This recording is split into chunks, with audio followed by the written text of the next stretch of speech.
from being able to see guys in the offseason work they put in? Anybody? I don't really. The biggest thing is guys standing out. Some guys are doing some good things. I don't want to call out individuals, but the biggest thing with the offensive line is playing as a group and communicating and playing together as a group. And if they do that, we'll be fine. Obviously individuals have to improve themselves, but if they improve themselves, they'll improve the group.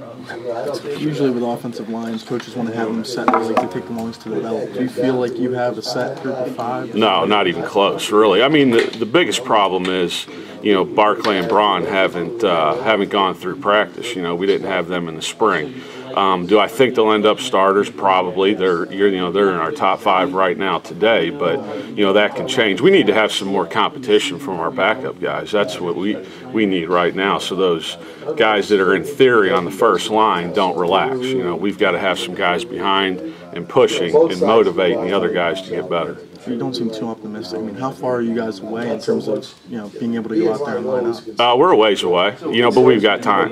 That's the biggest thing. We've got time, and I don't want to sound so down. Obviously we didn't have a great day yesterday, but we have been doing some good things up to that point. I feel comfortable with a few guys right now. Probably need to get 3 or 4 more to come along and develop for us to be where we need to be and really good. I'm not looking to be average. That's the biggest thing, and we need to be great up front. Coach Holgerson was saying yesterday he was disappointed with the way the second-team guys played and pushed the first-teamers like you were talking about. How do you get those guys to push them and motivate them to do better? Well, they need to understand that if they don't play well, they're going to be standing on the sideline with me. You earn your opportunity out there every day, and the film doesn't lie. That's what they have to understand. And the thing that they have to do more than anything is translate the drills into teamwork. You can't go out there and team and panic. Obviously you're over there, you're doing drills, you're taking the right steps, you're taking the right sets, and those things have to translate. That's why you do the drills. There's a progression of work, and those things have to translate onto the field. We get over there, we do individual pass rush, we do a good job. We do inside, we do a good job. We do drills, we do a good job, and then we get in team, and things start flying around, and we start panicking, and we become hesitant, and our technique goes away. And the most important thing in football is technique and fundamentals. So we've got to continue to concentrate on that, focus, and be confident in what you're doing. Even though you haven't had Barclay and Braun, are you happy with the experience that they can bring, though, to the line? It seems like there's not a lot of game experience. No doubt. Joey, Braun, and Barclay have obviously played a bunch. Tyler's an experienced guy, Raider, that hadn't played a bunch, and our right tackle has no experience. So, and then obviously, has been said before, those guys that are on the second team right now need to continue to improve and continue to push the guys in front of them. Am I happy with the experience? Yes, but it's got to translate onto the field. And Barclay and Braun, they're going to come along, and Joey's doing fine, and Tyler's doing fine. Those guys will come along as they get more reps in what we're doing, and I think they'll be fine. So, again, it just goes back to, getting better every day. We can't have a day where we regress. That's the biggest thing, is not regressing. Continue to improve every day. Don't make the same mistakes over and over again.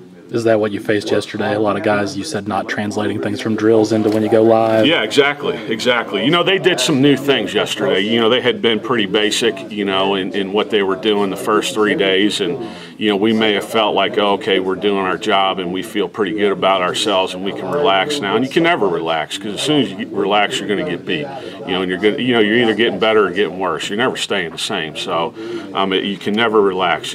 Everything we do, you got to be focused on football. When we go through a walkthrough, when we have a meeting, when we're out in the field, you got to be focused right then. Because if you don't focus, the guys that we're going to play against are going to beat you. You got to be focused on everything and go through your reads, your assignment, your technique.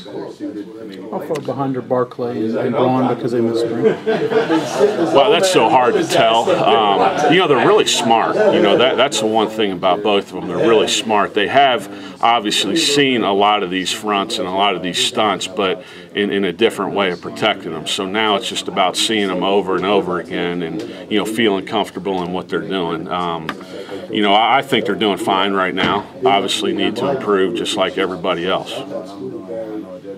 How big of a loss was Jenkins for you, finding out he's not going to be here for the season? You know, it's tough. I feel worse for him, you know, more than anything, you know, just because, he's a senior, you know, it's tough for him not being out there. But you know what? He's doing a heck of a job of being out there, being in meetings, helping the younger guys, helping us coach. I think it'll make him a better player next year.